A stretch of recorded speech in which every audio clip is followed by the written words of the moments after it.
The fluorescent lights of O'Hare International Airport buzzed overhead as Emma Harper dragged her worn suitcase through the arrival gates.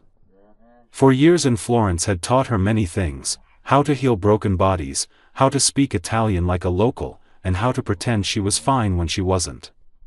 The suitcase wheels squeaked against the polished floor, a sound that reminded her of hospital corridors and goodbye she never got to say properly. Inside that blue suitcase were textbooks thick enough to stop bullets, a diploma with her name printed in elegant letters, and clothes that smelled faintly of lavender from her tiny Italian apartment.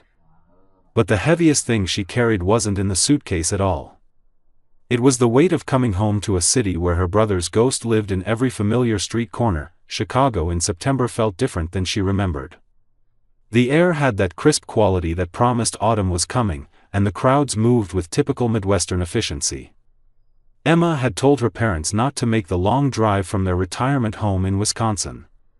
She was 26 years old, a licensed physical therapist, and perfectly capable of catching a cab. That's what she had said on the phone, her voice confident and independent. What she hadn't expected was Noah Bennett, the man who waited. He stood near the arrival doors like a statue, completely still while chaos swirled around him. Noah wasn't checking his phone or scanning the crowd desperately. His dark eyes were simply fixed on the doors, waiting. He wore a charcoal gray jacket over a white shirt, and his presence had that quality of someone who was used to making spaces feel smaller just by being in them. Emma's heart did something complicated in her chest when she saw him. It stumbled, then raced, then seemed to forget its rhythm entirely. Noah spotted her instantly. His expression didn't change much, just a slight softening around his eyes. He moved toward her with long, purposeful strides. "Little Emma," he said when he reached her. His voice was deeper than she remembered, rough like stones tumbling in a river. "Not so little anymore, Noah," she replied, trying to sound casual even though her pulse was doing gymnastics. Without asking permission, Noah pulled her into a hug. It wasn't a polite, distant embrace. It was the kind of hug that knocked the air from your lungs and made you remember exactly how small you were compared to someone else. Emma's face pressed against his chest, and she could smell his cologne, something woody and clean that made her think of expensive offices and late nights. When they separated, Noah took the handle of her suitcase before she could protest. "My car's in the parking structure," he said simply. Emma's heart did something complicated in her chest when she saw him. It stumbled, then raced, then seemed to forget its rhythm entirely. Noah spotted her instantly. His expression didn't change much, just a slight softening around his eyes. He moved toward her with long, purposeful strides. "Little Emma," he said when he reached her. His voice was deeper than she remembered, rough like stones tumbling in a river. "Not so little anymore, Noah," she replied, trying to sound casual even though her pulse was doing gymnastics. Without asking permission, Noah pulled her into a hug. It wasn't a polite, distant embrace. It was the kind of hug that knocked the air from your lungs and made you remember exactly how small you were compared to someone else.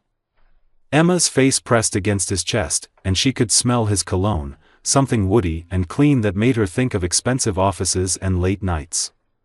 When they separated, Noah took the handle of her suitcase before she could protest. "My car's in the parking structure," he said simply. "I can manage my own bag," Emma protested, reaching for it. Noah gave her a look that was part amusement, part stubbornness. "I know you can. But humor me anyway.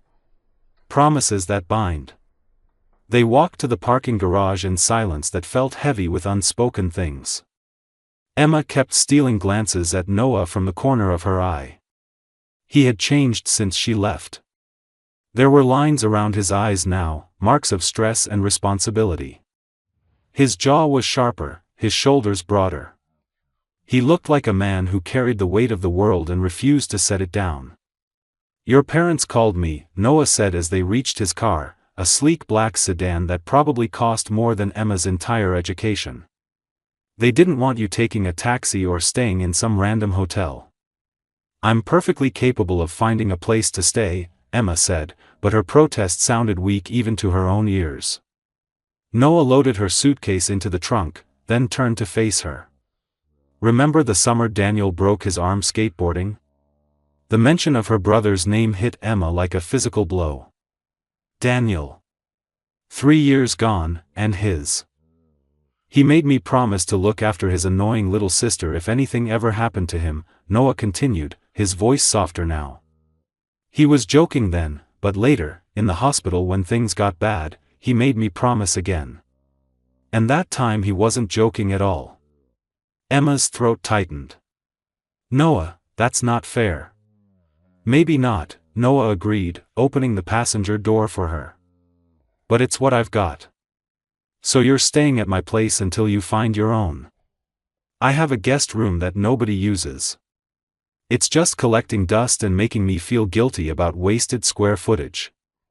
The space between. The drive through Chicago should have felt nostalgic.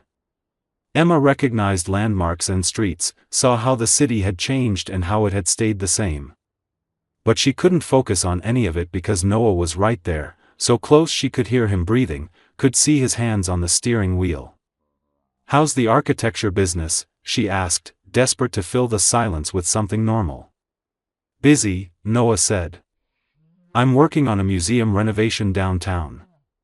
Lots of late nights and demanding clients. Sounds stressful. It is. He glanced at her briefly, then back at the road. How was Florence? Beautiful. Educational. Lonely sometimes. Emma hadn't meant to add that last part, but it slipped out anyway. Noah's hands tightened on the wheel. Did you make friends there? Some. Mostly other students. Nobody who really understood, you know? They didn't know Daniel. They didn't know what it was like to lose someone and have to keep going anyway. I know, Noah said quietly, and Emma realized he did. He had lost Daniel too. The loft of perfect order. Noah's loft was exactly what Emma expected and somehow still surprising. Floor-to-ceiling windows overlooked the Chicago River. The furniture was modern and minimal, all clean lines and neutral colors. Everything had a place, and everything was in its place. It looked like a magazine spread, beautiful but cold. Guest room is down that hall, Noah said, pointing. Bathrooms attached. There are fresh towels in the cabinet. Emma rolled her suitcase toward the room, then stopped. Thank you, Noah. Really? I'll start looking for my own place tomorrow. Take your time, he said, loosening his tie. Like I said, the room's just sitting there. That night, Emma lay in the guest bed, staring at the unfamiliar ceiling. She could hear Noah moving around in other parts of the loft, could hear water running, doors closing. She thought about how strange it was to be here, in his space, breathing the same air. She thought about Daniel and the promise Noah had made. She thought about how Noah's eyes had lingered on her at the airport, just for a second, in a way that had nothing to do with brotherly protection. And she thought about how complicated everything was about to become. The morning after arrival. Emma woke to sunlight streaming through unfamiliar windows. For a moment, she forgot where she was. Then memory returned, Chicago, Noah's loft, the guest room that smelled faintly of clean laundry and expensive candles. She needed coffee desperately. Her body clock was still confused from travel, and her brain felt foggy. Without thinking too much about it, Emma rolled out of bed wearing the oversized t-shirt and shorts she had slept in. Her hair was a mess, and she had slept on her face weird so one cheek had sheet marks. She padded barefoot toward the kitchen, following the smell of fresh coffee like a zombie following brains. She turned the corner and stopped dead. Noah stood at the kitchen counter, already dressed in dark slacks and a crisp blue shirt. He was reading something on his tablet, coffee cup in hand, looking like he had been awake for hours. When he heard her, he looked up. His eyes did a slow journey from her bare feet up her legs, lingering at the hem of her shorts before traveling up to her face. Something flickered in his expression, something hot and quickly hidden. "Good morning," he said, his voice rougher than usual. "Coffee," Emma managed to say. Please tell me you have coffee. The corner of Noah's mouth twitched. Kitchen's all yours. I'll be late tonight, client meeting. He grabbed his keys and jacket, then paused at the door. Make yourself at home, Emma. I mean it. Then he was gone, leaving Emma alone in his perfect kitchen, her heart racing for reasons that had nothing to do with caffeine withdrawal. This was going to be harder than she thought. Emma spent the next 3 days sending her resume to every clinic and hospital in Chicago. Her credentials were impressive on paper, top marks from Florence, advanced certifications, glowing recommendation letters. But the responses were all variations of the same polite rejection. We're looking for someone with local experience. Your qualifications are excellent, but we need someone familiar with our systems. Perhaps in 6 months when a position opens up. By Thursday afternoon, Emma sat cross-legged on Noah's pristine couch, laptop balanced on her knees, fighting the urge to throw something. She had worked so hard, sacrificed so much, and apparently none of it mattered because she had the audacity to study abroad. Noah came home earlier than usual that evening. He found Emma still on the couch, surrounded by crumpled tissues and an empty ice cream container. Rough day? He asked, setting down his briefcase. Every clinic in Chicago apparently thinks I'm unqualified, Emma said bitterly. 4 years of education and I can't even get a callback. Noah was quiet for a moment. Then he said, there's a rehabilitation center I consult for. Grant Medical. They're expanding their physical therapy department. Emma's head snapped up. Don't what? Don't make calls on my behalf. Don't use your connections. Don't treat me like a charity case who needs her big brother's friend to fix her life. Noah's expression hardened. I'm trying to help you. I don't want that kind of help, Emma shot back, standing up. Do you have any idea how hard I worked to prove I could do this on my own? Daniel always protected me, always fixed things for me. Then he died and I had to figure out how to exist without someone constantly catching me before I fell. I finally learned to stand on my own feet, Noah. Don't take that away from me. The call she didn't ask for the next morning, Emma received a call from Grant Medical Rehabilitation Center. They wanted to interview her that afternoon. Her heart soared for exactly 30 seconds before suspicion crept in. Can I ask how you got my resume? Emma said carefully. Oh, we received a very enthusiastic recommendation from one of our board consultants, the scheduler said cheerfully. Mr. Bennett speaks very highly of your work. Emma's stomach dropped. I see. Thank you. She hung up and stared at her phone, anger and humiliation burning in equal measure. Noah had done exactly what she had asked him not to do. He had made a call, pulled strings, reduced her accomplishments to a favor owed, but she went to the interview anyway. Because maybe, just maybe, she could turn his interference into her own victory, proving her worth. Dr. Patricia Wells, the center's director, was a sharp-eyed woman in her 50s who clearly didn't suffer fools. Emma sat across from her, feeling like she was being dissected under a microscope. Mr. Bennett's recommendation was quite insistent, Dr. Wells said, studying Emma's resume. He seems to think very highly of you. Dr. Wells, Emma said, straightening her spine. I appreciate the interview opportunity. But I don't want this job because someone made a phone call. I want it because I'm qualified. Dr. Wells raised an eyebrow. Go on. I'd like to propose something. Give me a patient. Your most difficult case, someone who isn't responding to standard treatment. Let me evaluate them. If my assessment and treatment plan don't impress you, I'll walk out that door and never bother you again. But if I'm right, if I can help someone you're struggling with, then the job is mine on merit. Not connections. A slow smile spread across Dr. Wells' face. That's either very confident or very foolish. I guess we'll find out which, Emma said. 30 minutes later, Emma was in a treatment room with a former dancer named Claire who had chronic hip pain that had ended her career. 3 different therapists had tried and failed to help her. Claire was bitter, defensive, and convinced nothing would work. Emma spent 20 minutes examining her, asking questions that had nothing to do with the hip.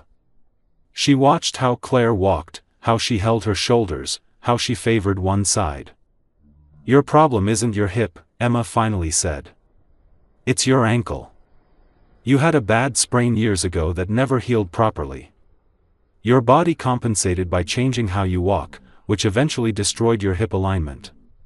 We need to fix the foundation before we can rebuild the structure." Dr. Wells, who had been watching from the doorway, looked stunned. "That's exactly what our orthopedic specialist concluded after 3 months of testing. When can I start?" Emma asked. The confrontation. Emma returned to Noah's loft that evening with a job offer letter in her bag and fury in her heart. She found him in the kitchen, cooking something that smelled delicious. "I got the job," she announced. Noah turned, a genuine smile lighting his face. "Emma, that's fantastic. I knew you would." "I got the job because I diagnosed a patient nobody else could figure out," Emma continued, her voice cold.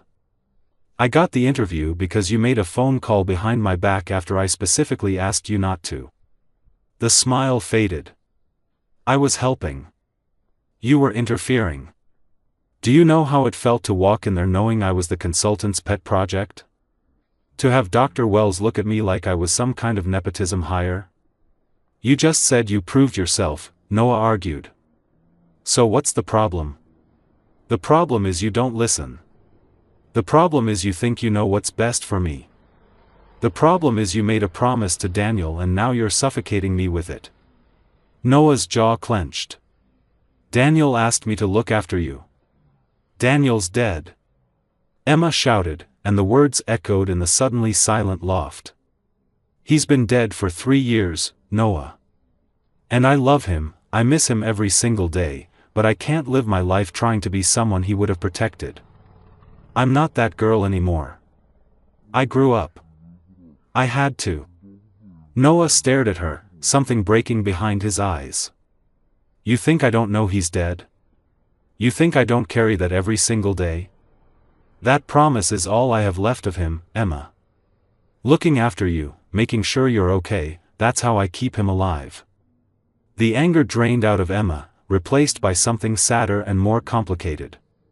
"You can't bring him back by controlling my life."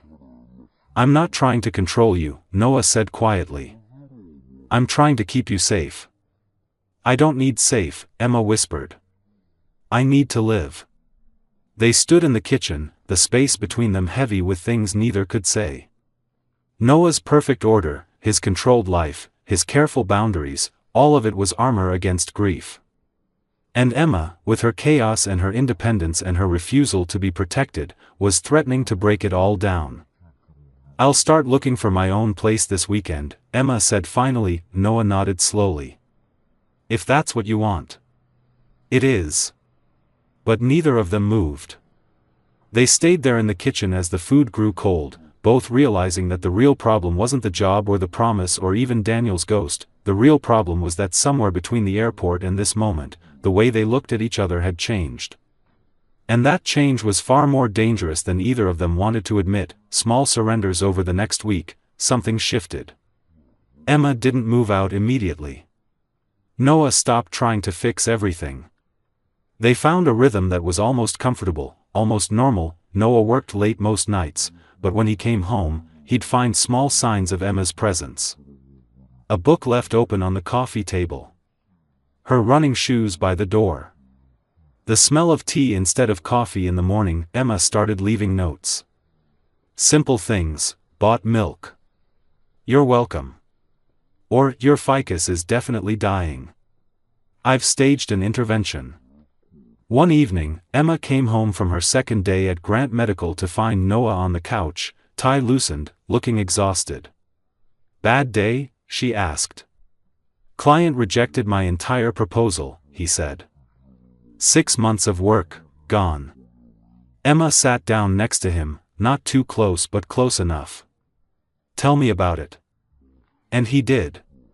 He told her about the museum project, about his vision for preserving history while creating something new, about the frustration of having art reduced to numbers on a spreadsheet.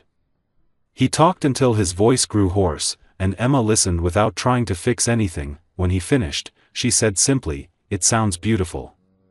Their loss. Noah looked at her. Noah looked at her then, really looked at her, and Emma saw something in his expression that made her breath catch. "When did you grow up?" he asked softly. "When I didn't have a choice," she answered. The space between them seemed to shrink without either of them moving. Emma could count his eyelashes, could see the exact moment his gaze dropped to her lips. Then Noah stood abruptly. "I should get some sleep. Early meeting tomorrow." He left the room quickly, and Emma sat alone on the couch, her heart pounding, wondering if she had imagined the heat in his eyes. She hadn't. Noah told himself he was visiting Grant Medical for legitimate business reasons. The center was considering expanding, and as a board consultant, he had every right to inspect the facilities. That's what he told himself as he parked his car. That's what he repeated as he walked through the pristine lobby. It was a complete lie that he wanted to see Emma. Needed to see her in the world she had fought so hard to claim. The rehabilitation gym was bright and spacious, filled with equipment and afternoon sunlight. Noah spotted Emma immediately. She was working with an elderly man using parallel bars, her hands hovering near his waist, ready to catch him if he stumbled. "Come on, Mr. Costa," Emma encouraged. "5 more steps and I'll let you tell me another story about your Navy days." "You're a cruel woman," the old man grumbled, but he was smiling as he shuffled forward. "Cruel but effective," Emma shot back with a grin. Noah watched from the doorway, transfixed. This was Emma in her element, confident and capable and completely alive. The way she moved, the way she connected with her patient, the pure joy on her face when Mr. Costa completed his walk, it was like watching someone glow from the inside out. "She's something special, isn't she?" Noah turned to find Dr. Wells standing beside him, watching Emma with approval. "Yes," Noah said before he could stop himself. "She is." "I almost didn't interview her because of your call," Dr. Wells admitted. "I don't like nepotism. But she proved herself within the first 20 minutes. Best diagnostic instincts I've seen in years." Pride swelled in Noah's chest. "I never doubted it." "Then why did you call me?" Dr. Wells asked shrewdly. Noah had no good answer for that. The accident that changed everything. Emma was demonstrating a stretching technique when it happened. Mr. Costa lost his balance suddenly, his knee giving out. Emma reacted on pure instinct, catching him before he could fall. But the old man was heavier than he looked, and momentum sent them both stumbling backward. Noah moved without thinking. He crossed the gym in 3 long strides and caught Emma just as she would have hit the floor. His arms wrapped around her waist, steadying her, taking the weight she couldn't hold. For a frozen moment, they stayed like that. Emma's back pressed against Noah's chest, his arms tight around her, both of them breathing hard. Mr. Costa had caught himself on the parallel bars and was fine, already apologizing profusely, but Noah couldn't focus on anything except the feel of Emma in his arms, the way her body fit against his like it belonged there, the strawberry scent of her shampoo. "Are you okay?" he asked, his voice rough. Emma turned in his arms to face him. They were so close their noses almost touched. "What are you doing here, Noah?" "I came to check the facilities," he said, but the lie tasted bitter. "Liar." Emma's eyes searched his face. "Why are you really here?" Breaking promises, making choices. They ended up in an empty consultation room, the door closed, the space suddenly feeling too small. "You came to check on me," Emma said. It wasn't a question. "Yes." Noah dragged a hand through his hair, destroying its perfect style. "I wanted to see you work. I wanted to see if you were happy. I wanted." He stopped, the words catching in his throat. "What did you want?"